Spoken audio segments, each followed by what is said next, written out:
प्रिय छात्रों, स्वागत है आपका गुरुकुल आश्रम के इस यूट्यूब चैनल पर। आज के लेक्चर में बच्चा जी हम लोग जो अपना सीरीज चालू किए हैं बायोलॉजी का, और ये चौथा लेक्चर है कंटिन्यूअसली। और इसके बाद एक लेक्चर और आएगा और ये चैप्टर आपका फिनिश हो जाएगा। उसके बाद हम लोग शुरू करेंगे एक नए चैप्टर बायोलॉजी में बाद में। लेकिन उसके पहले हम साइंस के जो भी और कैटेगरी है उसको डील करेंगे। जैसे हम लोग चलेंगे फिजिक्स में और केमिस्ट्री को थोड़ा आगे ले चलेंगे। बिल्कुल भैया जी, आपका साइंस में चाहता हूँ जल्दी से आपका सिलेबस में ले लूँ और अच्छे से फिनिश किया जाए, ताकि बच्चे अब मैथ भी शुरू करना बहुत ज़रूरी हो गया है। हिंदी संस्कृत को भी लेक्चर देने ज़रूरी है। कोई बात नहीं, ये मेरी परेशानी है, मुझे देना है, कैसे देना है इसके लिए मैं मेहनत कर रहा हूँ। आपको परेशान होने की ज़रूरत नहीं है। चलो, तो बच्चा जी अब तक हम लोग क्या क्या पढ़ लिए हैं उसको अब जरूर रिवाइज कर लीजिएगा। जब भी आप लेक्चर देखने आते हो तो लेक्चर बंद करके पहले शुरू करने से पहले आप क्या कीजिए कि इस लेक्चर में आपने जितना पढ़ा है उस पेज को थोड़ा सा अपने एक बार रिवाइज कर लीजिए फटाफट से, ताकि आपको याद आ जाए कि क्या क्या चीज़ें थी। हम लोग कुछ यहाँ शुरू किए थे पढ़ना, एक अपना ये न्यूरॉन्स था, इसको हमने पढ़ा। ठीक, तो फटाफट से एक बार जल्दी से रिवाइज कर लीजिएगा। हर दिन ऐसा रिवाइज करेंगे ना तो आपको याद रहेंगे सब चीज़ें कि आप क्या पढ़ रहे हो। ठीक है, चलो। और अंत में हाँ ठीक है, लेक्चर 4 आ जाएगा अपना। लेक्चर 3 लेक्चर हो चुके हैं इसमें लगातार। आज हम लेक्चर 4 की बात करेंगे। तो प्यारे बालक जी देखिए, चैप्टर अपना चल रहा है, आपको पता ही होगा, नियंत्रण एवं समन्वय, जिसे हम इंग्लिश में बोलते हैं कंट्रोल एंड कोऑर्डिनेशन। तो बच्चे चैप्टर में हम लोग आज पढ़ेंगे। पिछले लेक्चर में आपको कुछ बहुत सारे एमसीक्यू दिया था। मुझे पूरा उम्मीद है कि आपने एमसीक्यू ट्राई किया होगा और आपसे सारे एमसीक्यू सॉल्व हो गए होंगे। ये मेरी पूरी विश्वास है मुझे कि आपने ऐसा कर लिया होगा। अगर नहीं किए होंगे तो आप ज़रूर कमेंट कीजिएगा, उस पर बात किया जाएगा और उसके एमसीक्यू को सॉल्व किया जाएगा। ठीक है, लेकिन ये अच्छा है बच्चा जी कि आपको कुछ होमवर्क मिलते हैं, ज़रूर अपने अपने नोट्स को देखिएगा। मानता हूँ कि कोई क्वेश्चन आपसे फंस रहे हैं, जैसे मैं ये क्वेश्चन है आपको नहीं हो पा रहा है, अब तुरंत बैक में जाइए, अपने नोट्स पलटिए। ये चीटिंग नहीं है बच्चा जी, अपने नोट्स में से उसको आप खोज के सही कर रहे हो तो अच्छी बात है। लेकिन हाँ, उसके बाद आपको परफेक्ट अच्छे से याद हो जाने चाहिए, इस बात को ख्याल रखिएगा। चलो, कर लीजिएगा। कहीं भी समस्या आता है तो जरूर कमेंट कर देना, उसकी चर्चा की जाएगी। और ऐसे भी चैप्टर फिनिश तो नहीं हो गया है, एमसीक्यू आपको दिया गया है, जरूर आप सॉल्व कीजिएगा, आपके लिए अच्छा है। अभी तो इसका हम क्वेश्चन आंसर भी लाने वाले, अभी आएगा अपना लाइव प्रोसेस का आएगा, इसका आएगा, सबके क्वेश्चन में अभी आए बैंक सॉल्व किए जाएंगे। जो अपना क्या बोलते हैं जी, अपन रिविजन बच जाता है उसमें, और उसको डील किया जाएगा। वन शॉट लेक्चर आएंगे, एनसीईआरटी उसमें कवर होंगे। ठीक है, आज हम बात करते हैं बच्चे जी, आपने शुरू शुरू में पढ़ा था, याद है कि जो अपना हम लोग कंट्रोल कंडीशन कंडीशन जो होता है, दो तरीकों में होता है ये एक नर्वस सिस्टम से होता है और एक होता है एंडोक्राइन सिस्टम से। तो नर्वस सिस्टम तो मुझे पूरा पूरा पढ़ लिया गया, जिसमें ब्रेन शामिल था, स्पाइनल कॉर्ड और न्यूरॉन। लेकिन बच्चा जी हम आज पढ़ेंगे इनके बारे में। ठीक है, तो एक बार फिर से थोड़ा याद कर लेते हैं कि हमने क्या क्या जाना था, कि जंतुओं में ये कंट्रोल कंडीशन कैसे होता है, समय कैसे होता है। तो दो, एक था पर्यावरण उद्दीपन, जैसे कि इन्वायरमेंट कोई में स्टिमुलस है, स्टिमुलस मतलब कोई ठंडा गर्म कुछ भी ऐसा लाइट वेट कुछ भी है, पर्यावरण उद्दीपन। तो उसके प्रति अपनी शरीर जो है कुछ एक्शन करते हैं, रिस्पॉन्स करते हैं, क्रिया या प्रतिक्रिया करते हैं। तो ये दो भागों में हो रहा था, एक तो हो रहा था नर्वस सिस्टम के माध्यम से और दूसरा एंडोक्राइन सिस्टम के माध्यम से। तो यही है, इसको आपने एक बार पहले नोट किया था, एक बार फिर से कर लेना कि आपको याद आ जाए फिर। तो इसमें बता दिया आपको ये शामिल था, और इसमें होता है एंडोक्राइन। तो वो चीज़ ऐसा नहीं कि देखो मैं कह रहा हूँ कि जैसे अपने कोई चुभा, जैसे ये था, मान लीजिए एक पर कांटा है, अपना हमारे पैर पे चुभा, हाथ में चुभा, हाथ ऑटोमेटिक पीछे हट गया। ठीक है, यहाँ पर स्पाइनल कॉर्ड हेल्प किया, कहीं कहीं माइंड हेल्प करा, जैसे तुरंत आपके आँख पे कुछ लाइट पड़ा, टर्च, तुरंत आपका आँख बंद हो गया। तो आप माइंड हेल्प किया, ब्रेन हेल्प किया, ब्रेन दिमाग मस्तिष्क। लेकिन बच्चे जी मान लीजिए कि कभी कभी आप अचानक डर, कुत्ता देखा आपने डर गए, आपने कुत्ता देखा डर गया, आपने आवाज़ सुना डर गए दूर से। तो ये अचानक होता है, तो वहाँ पर ऐसी, या किसी चीज़ से आप लड़ रहे हो, कोई व्यक्ति से आप खूब बिजोर आपका झगड़ा ज़बरदस्त हो रहा है, कोई लड़ रहे हो, तो पहले आपने खूब, आपको हार्मोन ने उत्तेजित किया तो आप खूब लड़ गए उससे। बाद में देख रहे हो कि अब तुम सब हार रहे हो, तो धीरे धीरे बस तुम भागना तय करते हो। तो ये कौन करवाता है, ये करवाते हैं एंडोक्राइन में कुछ निकलते हैं हार्मोन्स, और ये हार्मोन से रिलेशन है, और ये नर्वस सिस्टम से तंत्र हाँ, तंत्रिकाओं से ये संबंधित था। और ये किससे संबंधित है, इसका संबंध किससे है, संबंध, ऐसे करते हैं बंध संबंध। ठीक है, चलो, तो ये नोट हो गया होगा आपका, नोट कर ली जल्दी से। ये फ्लो चार्ट है, इसको ऐसे ही बना लेना है, ठीक है। यहाँ तक कर लेना है, कर लिए बच्चे जी, ठीक है। तो कुछ चीज़ से हम डर जाते हैं या उससे लड़ जाते हैं या उससे भाग जाते हैं, ऐसा प्रेरित करने के लिए अपने शरीर में एक रिलीज होती हैं हार्मोन्स। क्या रिलीज होती हैं बच्चे जी? हार्मोन्स रिलीज होती हैं। तो आज इनको हम पढ़ेंगे, हार्मोन्स के बारे में। हार्मोन्स है क्या? क्या किसी बच्चे को पता है क्या कि हार्मोन किसे कहते हैं? चलो, तो आप हेडिंग बनाओगे पहले हार्मोन्स। बच्चा जी मैं आपको, देखिए, चलो ये आपका रह गया यहाँ से, ठीक है। ये रहा कि हार्मोन क्या है। हार्मोन क्या है? What is hormone? ठीक है, चलो। तो हार्मोन क्या बच्चे जी? एक रासायनिक सब्सटेंस है जो शरीर में दूध अणु, यानी दूध अणु इसको आप ऐसे कह सकते हो, संदेश भेजने वाले मोलिक्यूल्स, जिसको इंग्लिश में लिखते हैं मैसेंजर मोलिक्यूल्स। मैसेंजर मतलब वाहक, संदेश भेजने वाले। तो जो संदेश भेजते हैं उसे दूध कहते हैं, बिल्कुल। आप दूध लिख सकते हो या इंग्लिश अच्छा रहेगा, आप लिख देना मैसेंजर मोलिक्यूल, सबसे परफेक्ट भाषा है। किस तरह कार्य करते हैं? ये मैसेज भेजता है बच्चे, संदेश भेजता है। तो ये कैसे कैसे होते हैं? तो ये बच्चे जी होते हैं, पहले तो ये हार्मोन रक्त में प्रवाहित होते हैं, ब्लड में प्रवाहित होते हैं। तो फिर ब्लड में आते कैसे हैं? इनको लाता कौन है ब्लड में? ब्लड में आते हैं, फिर ब्लड एक जगह से दूसरे लेता है, पूरे मस्तिष्क तक पहुंचाता है। ये करना है, मस्तिष्क तो रोल यहाँ भी निभाएगा, लेकिन ये ब्लड में आ रहे हैं कुछ हार्मोन्स और क्रियाओं को नियंत्रित समन्वय करते हैं। फिर यहाँ से कंट्रोलिंग कोऑर्डिनेशन होता है। हो गया? हो गया बच्चे जिल्लू का?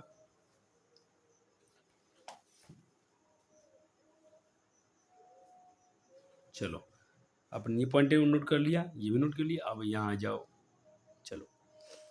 कहते हैं भाई कि हार्मोन जो होते हैं, ये तो हो गया रक्त प्रवाह और समय करते हैं। हार्मोन वृद्धि, हार्मोन करते क्या? हार्मोन है बच्चे जी, हार्मोन ग्रोथ कराने में, डेवलपमेंट कराने में, कोई भी मेटाबॉलिज्म रिएक्शन हो रहा है वहाँ पर भी, रिप्रोडक्शन में इत्यादि महत्वपूर्ण भूमिका निभाते हैं। बच्चे सर आप कहोगे सर कि ग्रोथ में हाँ भाई वृद्धि हार्मोन होता है जिसे हम बढ़ते हैं, अपना शरीर डेवलप कर रहे हैं, वहाँ भी हार्मोन से रिलीज होते हैं शरीर में। आपने याद किया था जब खाना खा रहे थे वहाँ भी पाचक कुछ, वहाँ भी आपको ग्लैंड्स थी, वहाँ भी कुछ ग्रंथि से कुछ निकल रहे थे, तो वहाँ पर कुछ ग्रंथि, वहाँ से ग्लैंड से कुछ निकल रहा था, जैसे भोजन पच रहा था। लेकिन यहाँ पर हार्मोन्स की बात कर रहे हैं हम लोग। रिप्रोडक्शन याद करो बच्चे जी, रिप्रोडक्शन कैसे होता है?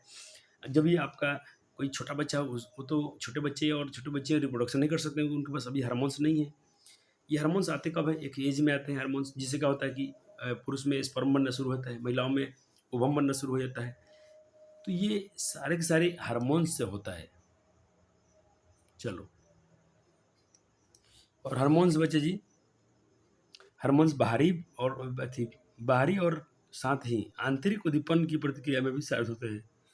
बाहरी और आंतरिक उद्दीपन की प्रक्रिया में भी शामिल होते हैं।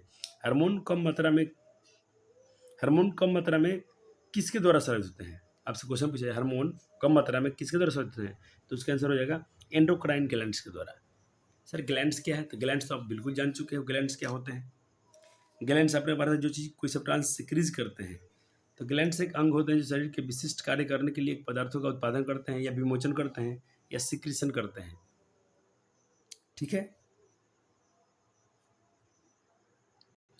अब जब ग्लैंड्स के बारे में पढ़ते हो, थोड़ा कुछ ग्लैंड्स याद कर लेते हैं जल्दी जल्दी से। आपने लाइफ फोर्स में पढ़ा था, डाइजेशन जब हम पढ़ रहे थे तो सलाइवरी ग्लैंड से क्या निकलती है? लार निकल रहा था। लीवर भी क्या एक बड़ा बहुत लार्जेस्ट ग्रंथि, सबसे बड़ी ग्रंथि कौन थी? लार्जेस्ट।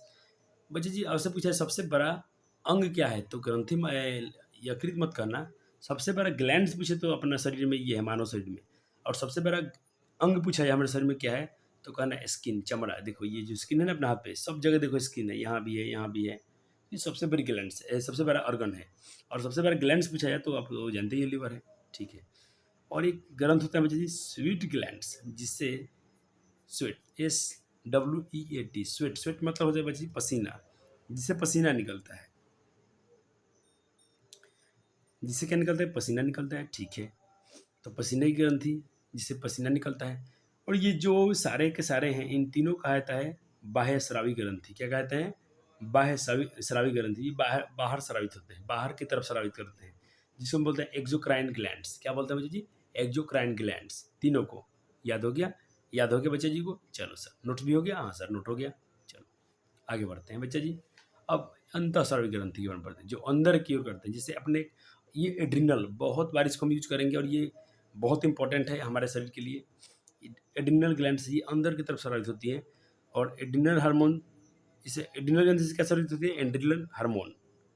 एड्रिनल ग्रंथि से कौन सा हार्मोन स्रावित होती है? एड्रिनल हार्मोन स्रावित होती है। तो सर ये क्या है? ये अंतःस्रावी ग्रंथि है। अंतःस्रावी मतलब ये अंदर की तरफ करने वाली, अंदर की तरफ सिक्रीज करती हैं। और ये इसे क्या कहते हैं? इसको कहते हैं एक्सोक्राइन, तो इसको कहते हैं एंडोक्राइन ग्लैंड्स। जैसे देखिए, प्रत्येक वृक्क में किडनी या गुर्दे की ऊपरी सतह पर स्थित तिकोनी यानी 3 कोण वाला अंतःस्रावी ग्रंथि, एड्रिनल ग्रंथि, अधिवृक्क ग्रंथि को अधिवृक्क, जो त्रिकोण संरचना होती है उसे देखना, कभी आप लिवर में देखना, वहाँ अंदर की तरफ मैं आपको थोड़ा इसका डायग्राम दिखाना चाहूँगा कि आपको अच्छे से बातें याद आ जाएँ और आप समझ पाएँ इसको कि मैं आपको क्या समझाना चाहता हूँ। चलो, इसका तो नहीं है।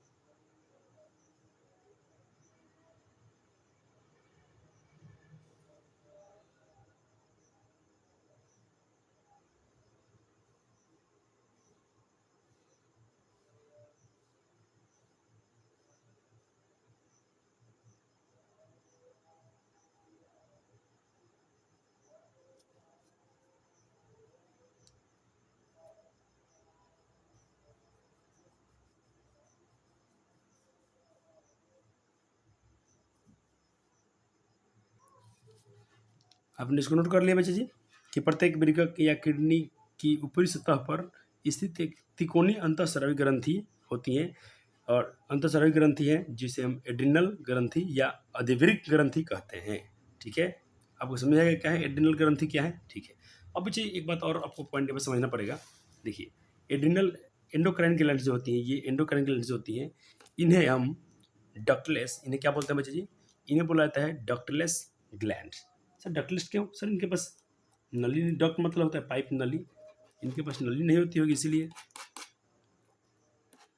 चलो, इनको बोला जाता है, अरे भाई चल जा तुम, डक्टलेस,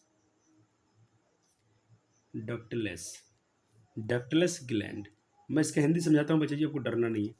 एंडोक्राइन ग्लैंड्स को हम डक्टलेस ग्लैंड इसलिए बोलते हैं, डक्टलेस मतलब डक्ट मतलब होता है नली, पाइप, जैसे अपना ये देख रहे हो ना, ट्यूब, नज़दीक रहो, इसमें ट्यूब है, इसमें पाइप जैसा ये ट्यूब है, ये इसमें ट्यूब नहीं होता है बच्चे जी, इसमें ये डायरेक्ट निकलता है, ऐसे ही निकलना शुरू होता है, इसमें कोई नली नहीं होती है। ठीक है बच्चे जी। तो यहाँ पर, और एंडोक्राइन ग्लैंड्स क्या है? यहाँ से क्या निकलते हैं? हार्मोन्स निकलते हैं। क्या निकलते हैं? हार्मोन्स निकलते हैं। और कैसे होते हैं बच्चे? ये डक्टलेस होते हैं, यानी इसमें ट्यूब नहीं होती है। अब एंडोक्राइन ग्लैंड्स हो गया, और एक बात करने वाले हम बच्चे जी, एक्सोक्राइन ग्लैंड्स जो अपने ऊपर पढ़ा था, बाह्यस्रावी ग्रंथि, इनके बारे में एक पॉइंट बना लेते हैं जल्दी से। इसको भी नोट करना है आपको, नोट में इसके नीचे। चलो, अब इसके नोट लिखना बच्चे आपको, एक्सोक्राइन ग्लैंड्स।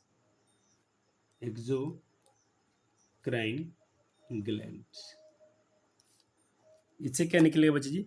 इससे निकलेंगे, इससे निकलते हैं बच्चे, यहाँ पर निकलते हैं कुछ पसीना। क्या निकलते हैं इनसे? पसीना, स्वेट, SWEAT, स्वेट, पसीना निकलता है यहाँ से। और क्या निकलते हैं इनसे? और इनसे निकलते हैं बच्चे जी, चलो पहले इसको क्या, ये तो डक्टलेस है, तो इसको क्या बोलेंगे? इसको बोलेंगे डक्ट ग्लैंड। इसमें नली होती है, इसमें ट्यूब होती है, DUCT डक्ट ग्लैंड, इसमें ट्यूब होता है। इनसे क्या निकलता है? पसीना। इनसे और क्या निकलता होगा? इनसे और निकलता है आंसू। इनसे और क्या निकलता है? एंजाइम्स। इनसे निकलता है एंजाइम। एंजाइम अपने क्या होता है? पढ़ा था, एंजाइम कैटलिस्ट होता है जिसे कोई रिएक्शन को घटाते हैं या बढ़ाते हैं, एंजाइम्स। इनसे और क्या निकलते हैं बच्चे जी? इनसे और निकलते हैं डाइजेस्टिव जूस, पाचक रस, जिसको इंग्लिश में क्या बोलेंगे? Digestive juice. आपको दिख रहा है क्या? स्क्रीन पे दिख रहा है प्यारे वालों। और इनसे निकलता है दूध, मिल्क। सर माँ वाला दूध, बिल्कुल, माँ के पास भी दूध निकलता है, वहाँ भी एक्सोक्राइन ग्लैंड्स होते हैं जिससे माँ के स्तन में दूध आता है। ठीक, तो दूध निकालने के लिए भी हार्मोन्स होते हैं, दूध भी वही हार्मोन से निकलता है। तो इतना हो गया नोट बच्चा जी का, हो गया। चलो अब दोनों ग्लैंड्स के एक आपको चित्र बना, डायग्राम बना देने हैं। ये क्या है, एक्सोक्राइन के हैं। चलो ये एक्सोक्राइन का है, यहाँ पर आप आई लिख सकते हो, एक्सोक्राइन, एक्सोक्रिन लिख दिया गया है, कोई दिक्कत नहीं, एक्सोक्राइन इसको लिख लेना है, और ये एंडोक्राइन, यहाँ पर आई लगा देना, आई, एक्सोक्राइन। दोनों का डायग्राम बना लो। देखो जी इसमें क्या है, इसको बाह्य ग्रंथि क्यों बोलते हैं, क्योंकि इसमें जो कुछ सब्सटेंस निकलते हैं, इसमें जो कोई कुछ निकलता है ना, तो ये बाहर की तरफ जाते हैं। कैसे जाते हैं, और इसमें ट्यूब नहीं है, ट्यूब नहीं है यहाँ पर, कुछ जो इनको धक्का मार के जो बाहर जहाँ से ये ट्यूब बन जाता है। देखो ये जो ग्लैंड से नहीं है, ऑटोमेटिक यहाँ पर थोड़ा पतला हो गया, तो ये ट्यूब जैसे बन गया है, लेकिन डक्टलेस, इसमें ट्यूब है नहीं, पाइप नहीं है। और ये क्या बची, एंडोक्राइन ग्लैंड्स, अंतःस्रावी ग्रंथि, ये अंदर की तरफ करती होती है। इसमें से क्या निकलता है, ब्लड इन कैपिलरीज, इसमें ब्लड की कैपिलरी होती हैं, इसमें ब्लड कैपिलरीज नहीं होती है, कैपिलरीज सॉरी, ये ब्लड में जो कैपिलरी होती है उसमें चले जाते हैं वहाँ से, ये बाहर हमारे शरीर से बाहर निकल जाते हैं, पसीना बाहर से निकल जाता है, आंसू बाहर से निकल जाते हैं, ठीक है। और इसमें जो तो है जो विन से निकलता है एंडोक्राइन ग्लैंड्स, ये कहाँ चल, हार्मोन्स निकलते हैं, इनसे क्या निकलता है, हार्मोन्स। ये कहाँ चल लेते हैं, ये चले जाते हैं अपने शरीर, ब्लड जो कैपिलरी होती है ना, केशिकाएँ, रक्त केशिकाएँ, उनमें इनका जो हार्मोन चल लेते हैं।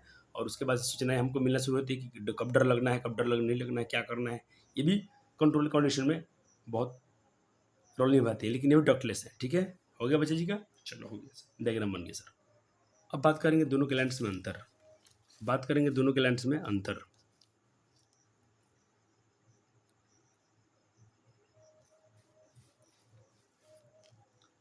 चलो देखिए इसमें क्या ये हार्मोन स्रावित करता है, ये हार्मोन स्रावित करता है, और ये क्या करता है बच्चे जी, देखो ये भी इसमें डक्टलेस है, ये भी इसमें इसमें ये हार्मोन का अलावा एंजाइम, ये हार्मोन भी स्रावित करता है, उसके अलावा कुछ कुछ ये अन्य चीज़ भी स्रावित करता है, जैसे कि पाचक एंजाइम, आंसू भी करता है ये, इसीलिए हम डुअल ग्लैंड बोलते हैं इसको, ठीक है। और इसमें बाह्य स्रावित और अंतःस्रावी ग्रंथि में क्या है, इसमें सिर्फ हार्मोन स्रावित होता है। अब आपको डायग्राम बनाने की जरूरत नहीं है, आपने डायग्राम बना लिया है, आपको ये चित्र नहीं बनाना है, ठीक है। अंतर लिखना है, थोड़ा सा अंतर अभी और लिखोगे आप, अंतर इनमें भी थोड़ा सा अंतर और लिखना है। चलो वहाँ डायग्राम नीचे नहीं बनाना था, आपने अंतर लिखना था सिर्फ। जैसे मैं आपको ये दिखा दूँ, ये आपका इंग्लिश पैटर्न है, यहाँ से अपना क्वेश्चन तैयार हुआ है, ये देखें, ये क्वेश्चन है एंडोक्राइन ग्लैंड्स और एक्सोक्राइन ग्लैंड्स में अंतर। डक्ट्स के रूप में इसमें duct do not have ducts, इसमें डक्ट नहीं होते हैं एंडोक्राइन में, एक्सोक्राइन में हैव डक्ट्स, एक्सोक्राइन में डक्ट्स होता है, ठीक है। तो इसी का हिंदी क्या होती है, इसमें आपको चित्र ऊपर बना लिए थे आप, तो आपको डायग्राम बनाने की जरूरत अब नहीं है, सिर्फ आपको अंतर लिखना है, सिर्फ आपको अंतर लिखने हैं। अब देखो जब किसी ग्रंथि में हार्मोन, ये किसका लाइन है, ये लाइन है, देखेंगे ये लाइन है अंतःस्रावी ग्रंथि का, ये किसका लाइन है, ये एंडोक्राइन का है, पेज नहीं हटा था तो इधर लिखा गया है एंडोक्राइन ग्लैंड्स। और ये किसका लाइन है, ये है एक्सोक्राइन, एक्सोक्राइन ग्लैंड्स। इसका मतलब हो गया अंतःस्रावी ग्रंथि, और इसका होता है बाह्यस्रावी ग्रंथि, ठीक हो गया। चलो अब देखें, करता है तो कहता कि जब इसमें कुछ इस ग्रंथि से एंडोक्राइन ग्लैंड से कुछ हार्मोन्स रिलीज होते हैं, सिक्रीज होते हैं, तो सिक्रीज होकर बिना किसी नली के द्वारा रक्त में डायरेक्ट चले जाते हैं, डायरेक्ट ब्लड में चले जाते हैं, अंतःस्रावी ग्रंथि कहलाते हैं, ठीक है। जिस ग्रंथि में कोई रसायन पदार्थ स्किन की सतह पर किसी डक्ट नलिका के माध्यम से आए तो इसे हम लोग एक्सोक्राइन कहते हैं। इसमें कोई किसी के माध्यम से आएगा, इसमें यानी इसमें ब्लड के माध्यम से आ जाए, नली के माध्यम से आ जाए, किसी नली के माध्यम से आ जाएगा। अब चलो ये इसके एग्जाम्पल देखो, इसके अंतःस्रावी ग्रंथि के कुछ एग्जाम्पल, एक है थायराइड ग्रंथि, दूसरा है पिट्यूटरी ग्लैंड्स, और एक है एड्रिनल ग्लैंड्स। एड्रिनल ग्लैंड्स को हम बोलते हैं जी एड्रिनल ग्लैंड्स, एड्रिनल ग्लैंड्स इसको बोलते हैं अधिवृक्क ग्रंथि, अधिवृक्क ग्रंथि, ठीक है। और इनके एग्जाम्पल क्या हो गए, इनके एग्जाम्पल हो गए बच्चे जी सलाइवा, इनलर ग्रंथि जिसे पसीना आता है, थी पेंक्रियाज, और लीवर, ठीक है। लीवर के बच्चे जी हम लोग चलो पढ़ लेते हैं, यहाँ तक हो गया। अब देखें, चलो अब आगे चलते हैं।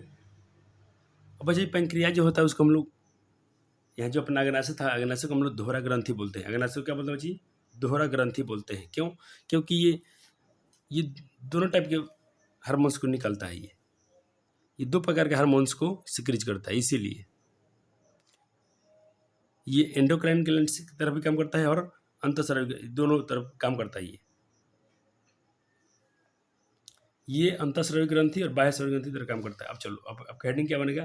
आपका हेडिंग बनेगा पेंक्रियाज, अग्नाशय। पेंक्रियाज को अग्नाशय बोलते हैं। अग्नाशय को हम लोग हेट्रोक्राइन ग्लैंड्स भी बोलते हैं, क्योंकि इसको हम लोग क्या कहते हैं? पेंक्रियाज को द्विग्रंथि कहते हैं। यहाँ पर लिखा है द्विग्रंथि कहते हैं, क्योंकि यह अंतःस्रावी ग्रंथि और बाह्य स्रावी ग्रंथि दोनों को सिक्रीज करता है।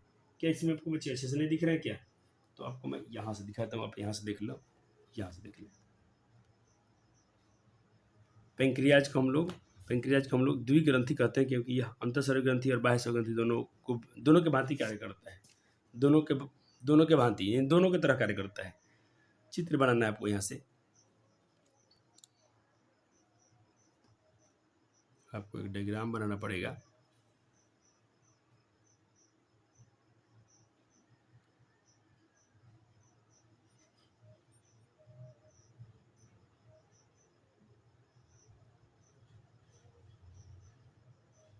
चलो, ये अब डायग्राम जल्दी से बना लो। ये देखा बच्चे, ये अपने पाचन नली या भोजन स्त्री नली से आ रहा था। और ये क्या करते हैं पेंक्रियाज? इसमें से कुछ हार्मोन से निकलेगा, अंतः बाह्य दोनों। तो जो अंतः वाला निकलेगा कहाँ चल जाएगा? इस लिवर ट्यूब में चला जाता है, जिससे अपने भोजन पचने में सहायता करता था। हो गया?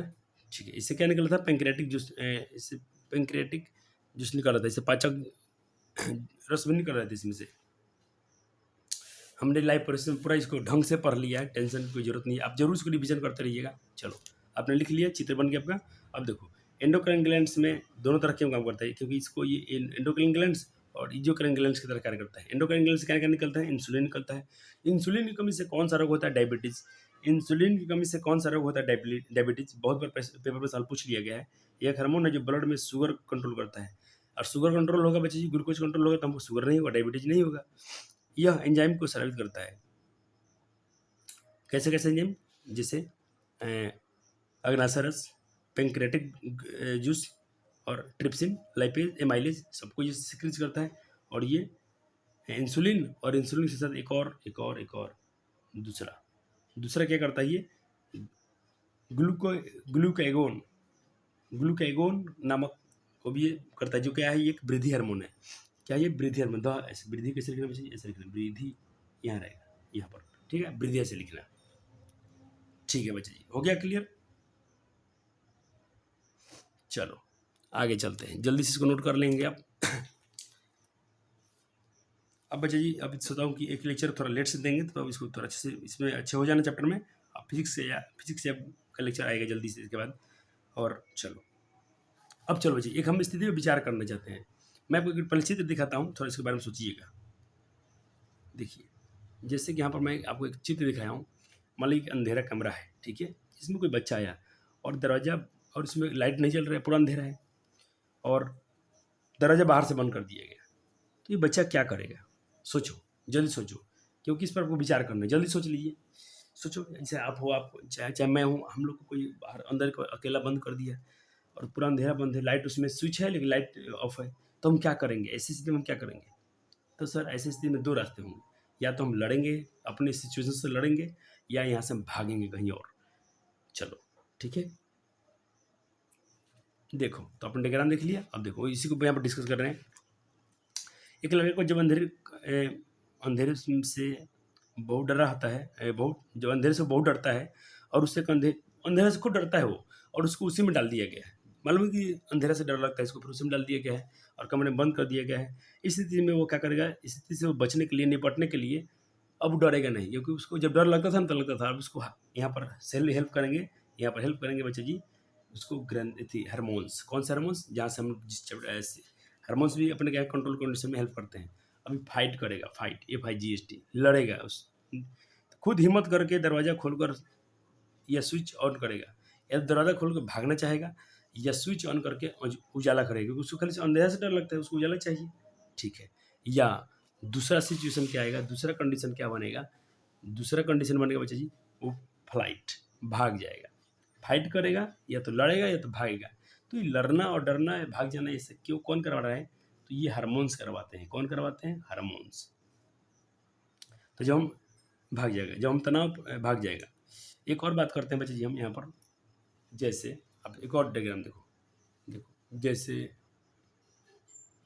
ये देखो, ये छोटू राम है, ये मोटू राम है। छोटू राम बहुत छोटा है लेकिन फिर भी नहीं, तो छोटे बच्चे लड़ने में बहुत तेज होता है, लड़ गए भैया जिस पर का। पहले तो हिम्मत बांध के आगे एकदम फाइट किए, देखो फाइट, पहले लड़ के एकदम ऐट मारा, एकदम गुस्सा आ गया था। पर गुस्सा कौन दिलाया इसको, इतना हिम्मत कौन लाया, हारमोन हिम्मत लाया जाए, एकदम मझुरा गया। जब धोधा दिया तो देखो भाग रहा है। तो फाइट भी किया और जब डर गया तो फ्लाइट भी किया। तो ये डर जाना या वहाँ से भाग जाना, ऐसे कंडीशन कौन कराते हैं, ये सारे के सारे करवा रहे हैं बाबू जी, हार्मोन्स। कौन करवाते हैं, हार्मोन्स। एक सिचुएशन और देखो यहाँ पर भी, देखो ये और क्या है, यही हो गया।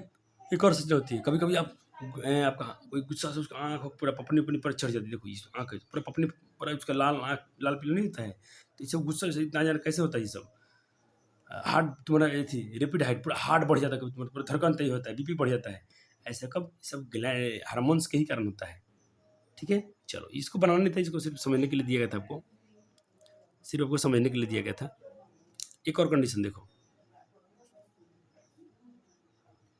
अच्छा चलो इसको पढ़ते हैं।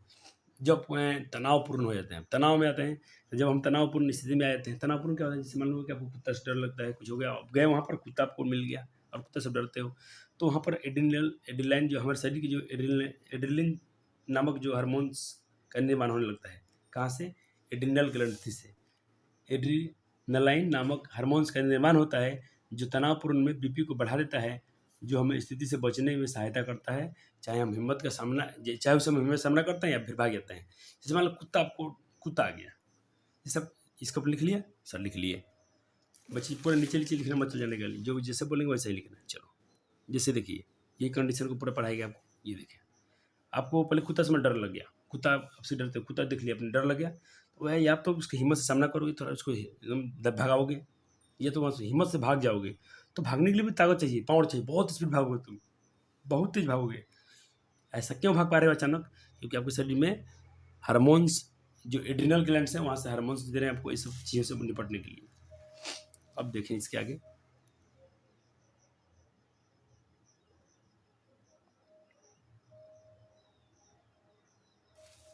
अब एड्रिनल बनने के दौरान कुछ शारीरिक परिवर्तन होते हैं, जैसे पीली या दुमकती त्वचा कांपना, अब वो दिखाता, चित्त दिखाता, बिलपित पुतलियाँ तेज होना, आपका आँख पूरा तेज हो जाना, आपके धड़कन का बढ़ जाना, ठीक है, तेज तेज धड़कन की पुतलियाँ तेज तेज धड़कन, यहाँ पर होता है कि विपरीत पुतलियाँ आँखें जो होती हैं, और तेज धड़कन लिखी दोस्तों, तेज धड़कन, हार्ट बीट बढ़ जाता है आपका। चलो, अब तनाव परिस्थिति में जो एड्रिनल है यानी अधिवृक्क हैं, ग्रंथियों द्वारा एड्रोलाइन नामक हार्मोन्स जारी किया जाता है, निकलता है वहाँ से।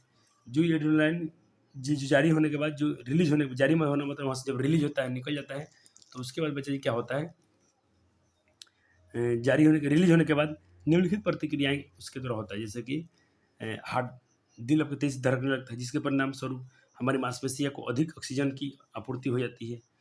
इन अंगों में छोटी छोटी धमनियों के आसपास की मांसपेशियों में संकुचन के कारण पाचन तंत्र और त्वचा को रक्त कम हो जाता है, और ये रक्त कम होकर हमारे मांस को मिल जाते हैं, मसल्स को मिल जाते हैं। ठीक है बच्चे जी, हमारे मसल्स को भेज जाती हैं, और डायफ्राम की जो पसलियाँ होती हैं, मांसपेशियाँ होती हैं, उसका संकुचन कारण सांस, क्या है, सांस लेने की दर बढ़ जाती है। यहाँ पर मांस हो गया था, मांस लेने की दर, मैं इसको सही कर दिया हूँ, सांस लेने की दर बढ़ जाती है। तो बच्चे छात्राओं ने मेहनत किया है, थोड़ा उनसे कुछ मिस्टेक कहीं हो गए हैं, तो अब टेंशन न लो, आपके लिए मैं अच्छे से नोट्स इसको रिवीजन के लिए बनवा रहा हूँ, आपको रिवीजन भी हो जाएंगे, टेंशन की जरूरत नहीं है। आंसर क्वेश्चन का भी सीट तैयार हो रहा है, आप पढ़ते रहो, सारे विषय को हम तैयारी करेंगे हम लोग। इस बार बच्चे हम लोग को अच्छे बन के दिखा देना है, अच्छे स्कोर करके ही दिखाना है। तो बच्चे जी हम पढ़ने जा रहे हैं हार्मोन्स क्या हैं, और उनके हार्मोन्स से जो फंक्शन क्या क्या होते हैं, और इनसे विकार क्या है, हार्मोन से लाभ क्या है और इनसे हानि क्या है। तो देखो मान लो यहाँ पर हेडिंग हार्मोन्स, ठीक है, इस स्लाइड में उसके कार्य, फंक्शन और उसके विकार, दोष, ठीक है। हमने कहा कि एड्रेनलाइन नामक हार्मोन निकलता है, एड्रेनल ग्रंथि से निकलता है, ठीक है, निकलता है। कार्य क्या है, ये लड़ाई और लड़ने और भागने में, ये तो फाइट करवाएगा, यहाँ से भागने में हमको हेल्प करता है, इससे कोई दोष नहीं है, इसमें कोई दोष नहीं है। सिर्फ इसमें फ़ायदा है। चलो, दूसरी ग्लैंड है जिसको हम बोलते हैं थायरॉक्सिन ग्लैंड। थायरॉक्सिन का स्राव जो होता है वो जो थायराइड ग्रंथि से होता है। अपने बोलते कि कोई लड़की मोटी हो गई है, कोई लड़का माँ मोटी हो रही है, कोई अधिकांश स्त्रियों में होता है। जब कोई मोटा हो रहा है तो समझो कि उसकी थायराइड ग्रंथि, थायराइड चेक कराना चाहिए, उसकी थायराइड ग्रंथि सही से काम नहीं कर रहा है। ठीक है, चलो, और इसके कार्य क्या है? इस थायरॉक्सिन का काम क्या है? थायरॉक्सिन का काम है कार्बोहाइड्रेट को नियंत्रण करना, कार्बोहाइड्रेट को नियंत्रण करना, प्रोटीन और वसा को। जब कार्बोहाइड्रेट सब नियंत्रण रहेगा तो शरीर मोटा नहीं होगा। अनबैलेंस होता है तब, और मेटाबॉलिज्म को दर को बढ़ाता है, और ये शरीर के में विकास को नियंत्रित करता है, जैसे कि हड्डियों के अस्थियों का भंग और आर्थिक विकास। हड्डी की अस्थियाँ बचो मतलब वहाँ से थोड़ा भंग मतलब होती है कि वहाँ से मतलब वो बढ़ना शुरू हो जाती है, टूट कर मतलब बढ़ना शुरू होती है। इससे वहाँ पर कोई ये नहीं हो रहा है, सेल रिएक्शन तो नहीं हो रहा है, वो थोड़ा टूट टूट के वहाँ भी हड्डियाँ बढ़ना शुरू होता है, जिससे हमारा शरीर बढ़ने शुरू होता है। इसके विकार क्या हैं? इसके विकार हैं, इसके विकार हैं बच्चे जी। थायरॉक्सिन से क्या होता है बच्चे जी? गाइटोर नामक चीज़ का विकार होता है। गाइटोर क्या है? घेंघा। आपसे क्वेश्चन पूछेगा, और ये क्या होता है? क्योंकि आपने पढ़ा कि यहाँ पर आयोडीन का सही से इथी नहीं होता है। थायरॉक्सिन में अगर क्या होता है कि नमक में आयोडीन नहीं होगा तो ये ऐसा काम होता है। और ये बीमारी होती है गाइटोर, घेंघा रोग। क्या होता है घेंघा रोग? किससे होता है? तो ये होता है आयोडीन की कमी से। किससे होता है? आयोडीन की कमी से। मैं आपको थोड़ा इसका चित्र दिखाना चाहूँगा, ये देखिएगा,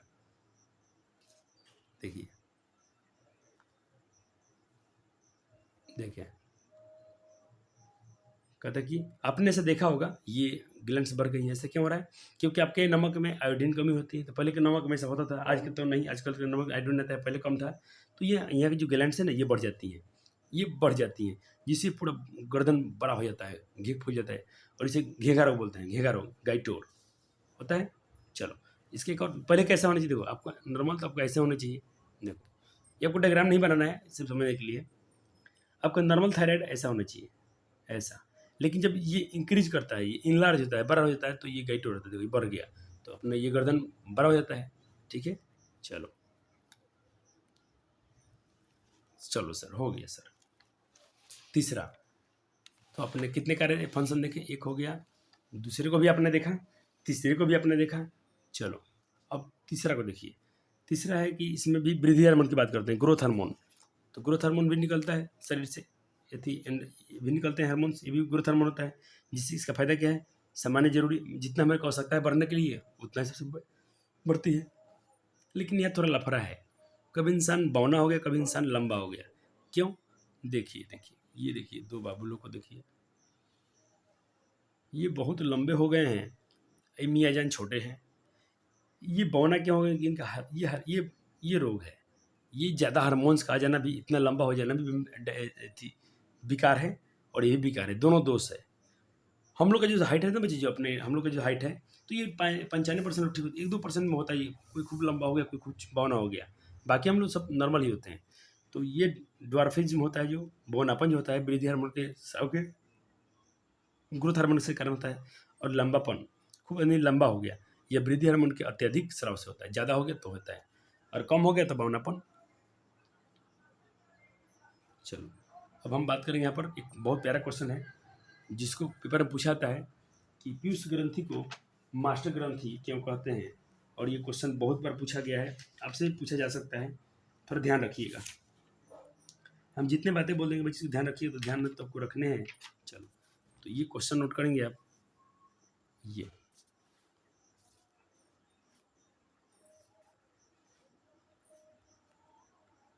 सवाल है कि प्यूटरी ग्रंथि, ये क्वेश्चन हो गया,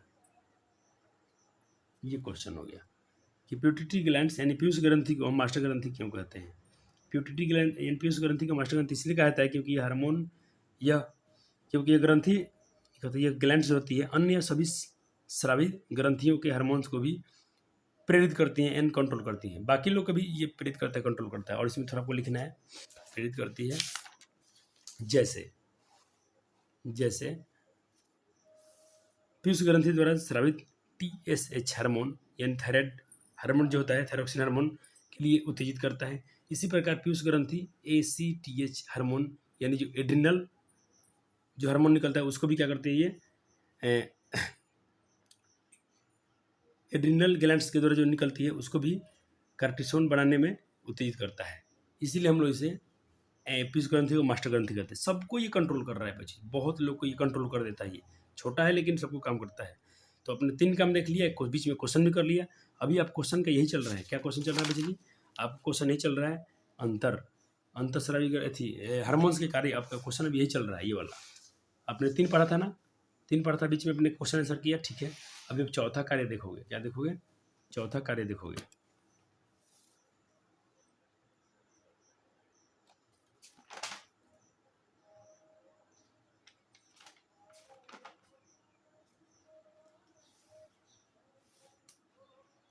चलो, अभी अब चौथे कार्य को जिक्र करोगे। चौथा कार्य क्या है?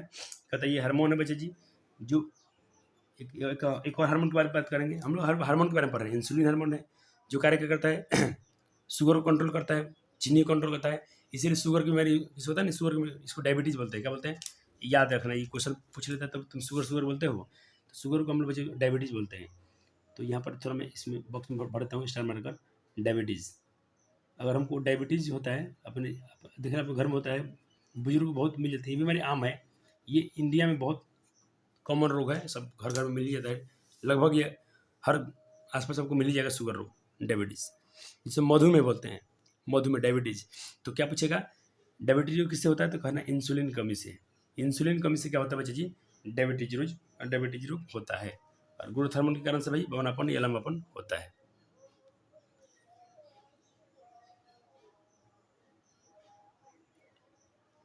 नोट कर लिया आपने? चलो चलो, अब इसको हम थोड़ा बात करेंगे, इस पर हम लोग बाद में इसके हम उदाहरण में बात करेंगे कि ये कंट्रोल कैसे होंगे। और चौथा पांचवा पढ़ लो पहले, ठीक है। चौथा हो गया, पांचवा देखेंगे। अब ये हार्मोन आ गया हम लोग में। अब तुम बच्चों में ये, जिस हम बच्चे अब सियाने होते हैं, अब तुम लोग में ये हार्मोन्स आना शुरू हो गया, लड़कियों में भी आना शुरू हो गया। ये दोनों हार्मोन्स नहीं आते तो हम लोग का शरीर में रिप्रोडक्शन वाला काम नहीं हो पाता। जैसे देखिए, ये पुरुष में वृषण में होता है, टेस्टोस्टेरोन कहाँ शरीर होता है? वृषण में। याद रखना, इसको हम पढ़ेंगे रिप्रोडक्शन, थोड़े अभी से याद रखो। वृषण में कौन सा हार्मोन निकलता है? टेस्टोस्टेरोन। इससे क्या होता है? पुरुष में यौन अंगों का विकास, जो भी हमारा यौन अंग है, जो भी हमारा सेक्स ऑर्गन है उसके में, और जो हम लोग सियाने होते हैं बच्चों, जो पुरुषों में ये उसका उसको कंट्रोल डेवलप कंट्रोल भी करता है।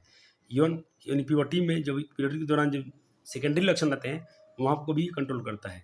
जैसे मूछ आना, दाढ़ी का आना, सब जनों में बाल का आना, ये सारे को भी हैंडल करता है। अब पर एक और हार्मोन जिससे हम लोग, ये महिलाओं में होता है। चलो, ये जिसे हम एस्ट्रोजन बोलते हैं। एस्ट्रोजन, एस्ट्रोजना लिख दिया है, एस्ट्रोजन लिखना चाहिए, एस्ट्रोजन, ठीक है। एस्ट्रोजन, एस्ट्रोजन क्या है बच्चा जी? ये हार्मोन क्या होता है? महिलाओं में स्रावित होता है, जो अंडाशय में, ये वृषण में, तो ये ओवरी में होता है, किधर स्रावित होता है। जिससे क्या होता है भाई? महिलाओं की यौन अंगों की, यानी जो फीमेल सेक्स ऑर्गन होता है उनका विकास होता है और उसको कंट्रोल किया जाता है। और उनके भी सेकेंडरी जो लक्षण है उसको भी कंट्रोल किया जाता है यहाँ पर। क्लियर है? चलो, हो गया। चलो, अब हम इसमें बात करेंगे अभी, हैव यू डायबिटीज मिल्स। अब ये देखेंगे थोड़ा ध्यान से। कहता कि क्या आप मधुमेह, यानी जो अपने शुगर के बारे में सोचा है कि शुगर की बीमारी क्यों हो जाती है? तो इससे क्या क्या हो जाती है?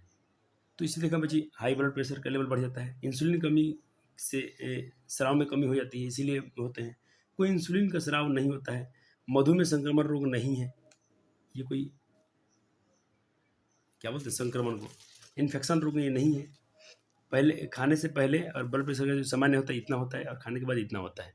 इसको नापाया था, कैसे नापाते हैं? आपको भी आपको शुगर चेक करना, ब्लड पे चेक होता है, थोड़ा सा आपको ब्लड ले, देखिए ब्लड है आपका, इस पर रखा जाएगा, तो ये आपको दिखाएगा कि आपके शरीर में ग्लूकोज का लेवल कितना है। ठीक है, चलो। तो बच्चे ये, और इसको ठीक कैसे किया जाता है? तो इसके लिए हम लोग इंसुलिन नामक इंजेक्शन भी लगाते हैं। इसको ठीक करने के लिए बच्चे क्या लगाते हैं? इंसुलिन नामक, तो यहाँ पर लिख सकते हो एक पॉइंट और लिख देना इसमें। यहाँ तो अपन लिख लिया है, एक पॉइंट और लिख लो।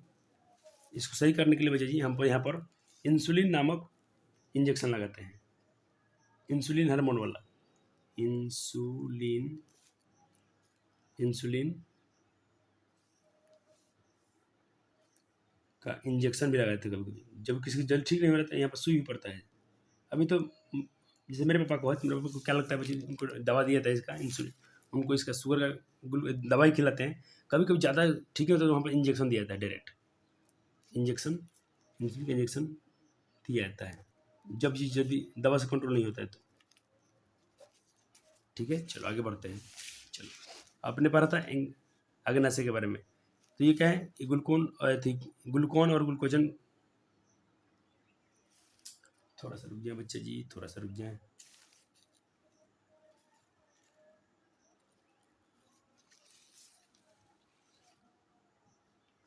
चलो देखिए इसको एक और, इसमें अच्छा होता है, इसमें से कर लेंगे।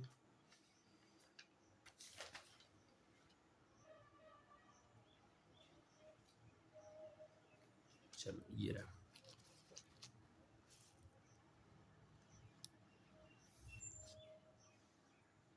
ठीक है, ये वाला पॉइंट इसमें लिख भी दिया गया है। इसको जब भी आपको यहाँ लिख के दिखा रहा था ना, देखो ये 2 नोट्स हैं, तो इस ये जो नोट्स बना इसमें छोड़ दिया गया है। सब गजब लोग होते हैं। चलो, खुद का ही मेरे नोट्स लोग छोड़ छाड़ लिख देते हैं, इसलिए मैं थोड़ा इसको रिवाइज कर रहा हूँ, मेमोराइज कर रहा हूँ, इसलिए थोड़ा आपको लेक्चर लेट से मिल रहा है, आपको टेंशन नहीं लेना है। इंसुलिन, चलो ठीक है, इसमें हम क्या करना है बच्चा जी, ये यहाँ लिखते डायबिटीज हाई रहने पर इंसुलिन की, यानी इंसुलिन की इंजेक्शन देना पड़ता है। ठीक है, चलो, अग्नाशय जो होता है बच्चा जी, पेंक्रियाज को ग्लूकागन यानी ग्लूकोज को कम करता है, ये उसमें से जो हार्मोन करता है ग्लूकागन, ये करता है ग्लूकोज को भी कम करता है। ठीक है, अब चलो, अब बात करेंगे फीडबैक एक मैकेनिज्म, यानी यहाँ पर हम फीडबैक मैकेनिज्म बात करेंगे। यहाँ पर ये कैसे होता है, ये सारे काम कैसे हो रहे हैं, तो देखेंगे बच्चे जी यहाँ पर थोड़ा ध्यान से। कहते हैं कि जैसे यहाँ पर कुछ रिलीज होने पर हार्मोन्स रिलीज होते हैं, तो उनके समय और मात्रा प्रतिक्रिया तंत्र द्वारा नियंत्रित की जाती है। कैसे नियंत्रित होता है, तो थोड़ा ये आपको देखना, आपको मैं स्लाइड भी दिखाता हूँ, आप जैसे मन करे वहाँ से डायग्राम बना सकते हो। चलो, ये तो आपने लिख लिया, यहाँ तक होती हैं।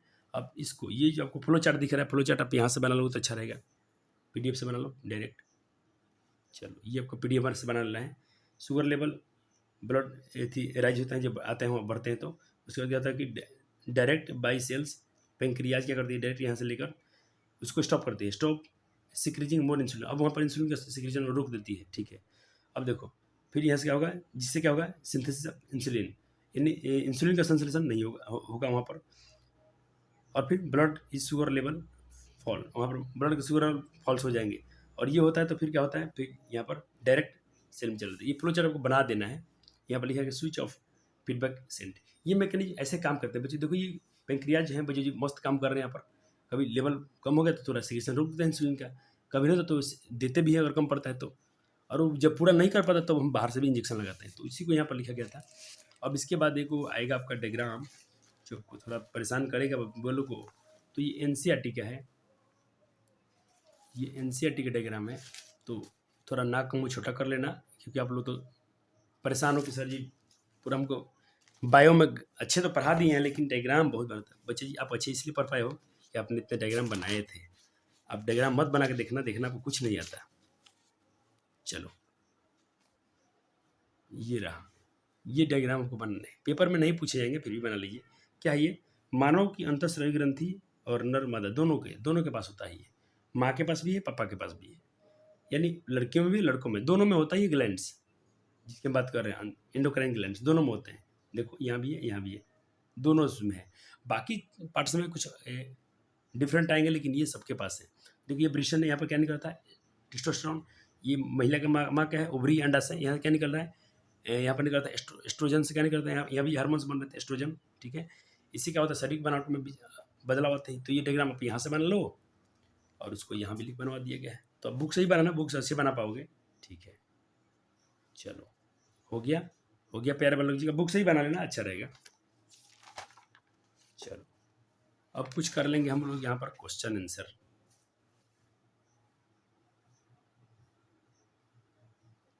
देखो पहला क्वेश्चन है कि इंसुलिन की कमी से कौन सा रोग होता है। बच्चे जानते हैं, अब तो हम बताने वाले नहीं बताएंगे, कर लीजिएगा। थायरॉक्सिन स्रावित होता है किससे, एड्रिनल से, लार ग्रंथि से, थायराइड ग्रंथि से, पीयूष ग्रंथि से, आप समझो। ठीक है, ड्वार्फिज्म जो होता है, बौनापन जो होता है, इसका परिणाम क्या है, थायरॉक्सिन से अत्यधिक स्राव, वृद्धि हार्मोन का कम स्राव, या एड्रिनल का कम स्राव, या वृद्धि हार्मोन का अधिक स्राव। कर लेना। ये चारों क्वेश्चन, 3 क्वेश्चन आपको करना था। सर तीनों का आंसर बता दीजिए ना। ये बाबू लो, इसका आंसर तुम क्या बनवाओगे? देखो पहले का आंसर क्या हो जाएगा, मधुमेह अपने कर लिया होगा। दूसरा क्या है, थायराइड ग्रंथि से होता है। और वृद्धि हार्मोन का कम स्राव से बौनापन आता है, अधिक से क्या हो जाएगा। चलो अब क्वेश्चन है बच्चा जी कि अंतःस्रावी ग्रंथि से जिस हार्मोन स्रावित होते हैं उसके बारे में लिखो। तो देखो अंतःस्रावी ग्रंथि से क्या निकलता है बच्चे, पीयूष ग्रंथि यानी पिट्यूटरी ग्रंथि से क्या निकलता है, वृद्धि हार्मोन, जो थायराइड को क्या करता है बच्चे जी, उत्तेजित करता है। और उसमें कूप कूप जैसे ये यानी फ्यूगल उत्तेजक हार्मोन, तो इसको अलग से भी देख लो इस वाले में। ठीक है, यहाँ पे देख लो, ये ऐसे लिख लो। चलो कहता कीजिए भाई, अपना अंतःस्रावी ग्रंथि है जो श्रावण है, सिक्रीजन हार्मोन है, उससे क्या क्या निकलते हैं। तो उससे क्या निकलता है, पीयूष ग्रंथि, उससे क्या है, वृद्धि हार्मोन, थायराइड उत्तेजक हार्मोन को भी क्या करता है बच्चे जी, उत्तेजक करता है, उसको बढ़ाता है।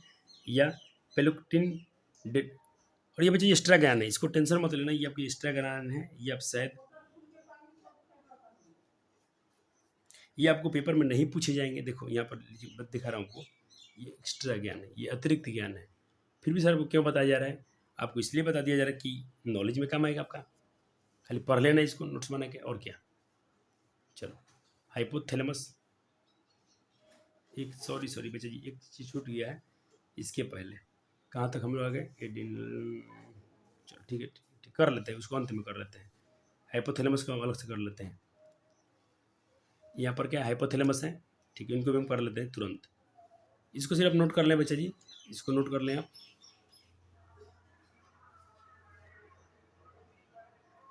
नोट हो गया, ठीक है। अब चलो आपको थोड़ा हेडिंग बनना है, हाइपोथैलेमस को हम पढ़ लेते हैं थोड़ा। ये मिस्टेक हो गया, यादें नहीं पाया, दो नोट्स लिए थे इसके लिए। चलो अब देखो जी, हाइपोथैलेमस के बारे में थोड़ा पढ़ लेते हैं। हाइपोथैलेमस में क्या बच्चे जी, कहते हैं कि इसमें आपकी जो पिट्यूटरी ग्लैंड होती है उसके जो संचार होता है, उसका जो ट्रांसमिशन होता है बच्चे जी के रूप में कार्य करता है। पिट्यूटरी ग्लैंड को हार्मोन का उत्पादन और रिलीज, उसको उत्पादन भी करेगा, उसको रिलीज भी करेगा। इसके लिए सिग्नल और संदेश भेजा जाता है, उसके पास संकेत और मैसेज दोनों आते हैं। और अन्य हार्मोन का उत्पादन का भी वो क्या करता है, विमोचन करता है, रिलीज करने में वो गति प्रदान करता है, उसको बहुत मूवमेंट प्रदान करता है।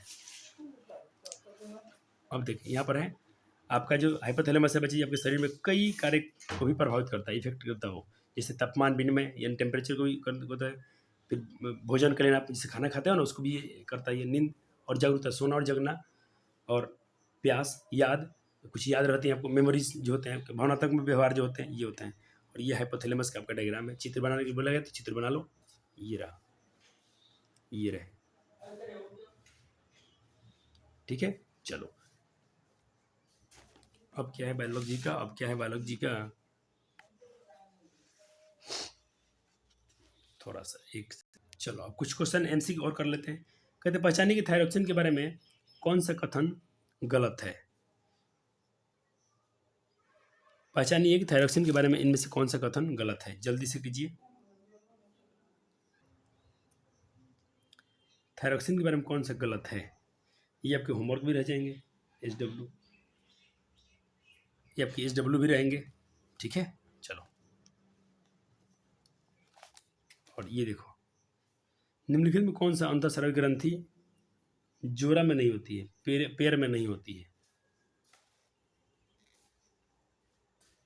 तो एड्रिनल, ये पैर में नहीं होती है।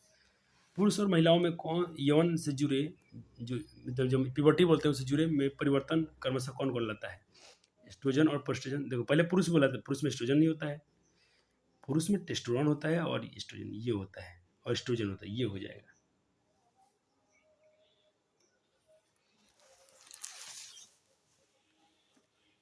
चलो इसका भी हम आपको आंसर करा देते हैं, नहीं तो तुम सब बोलेगा कि सर जी छोड़ के चले गए, छोड़ के चले गए, ठीक है। निम्नलिखित में कौन सा जो है बच्चे जी अंतःस्रावी यानी एक्टोकेलस और बायस यानी एंडोक्राइन होना चाहिए। एक्टोस्रावी अंतःस्रावी मतलब एक्टोक्राइन और एक्जोक्राइन्स, या एक्टोक्राइन होना चाहिए।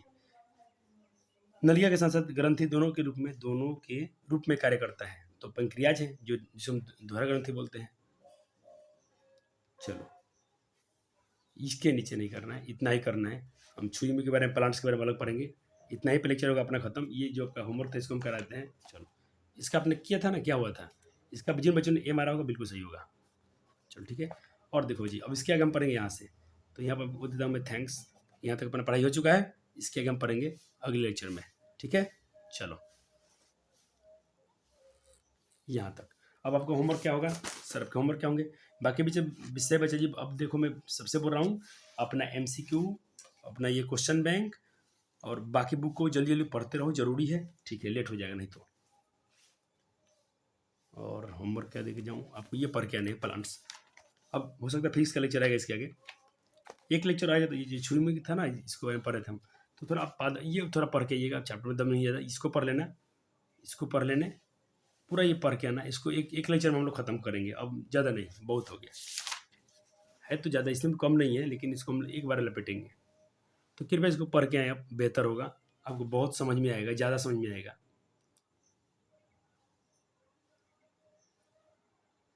चलो हो गया, ये तो जंतु घर में पढ़ा दिए तो हो गया अपना, ये तो हम पढ़ा दिए आपको, चैप्टर को फिनिश हो गया ये। चलो फिर हम करेंगे लास्ट में ये सब। तो चलो, थैंक यू, बहुत बहुत शुक्रिया। वीडियो कैसा लगा जरूर इसको लाइक और शेयर करें, और कमेंट जरूर करें। सभी बच्चों को बोल रहा हूँ, ऑफलाइन ऑनलाइन सभी जरूर लाइक कर देना वीडियो को, और कुछ जरूर इसमें लिखिएगा जो आपको सुझाव है मेरे प्रति कि सर ऐसा कुछ होना चाहिए आपके लिए, तो इसको भी काम किया जाएगा। धन्यवाद।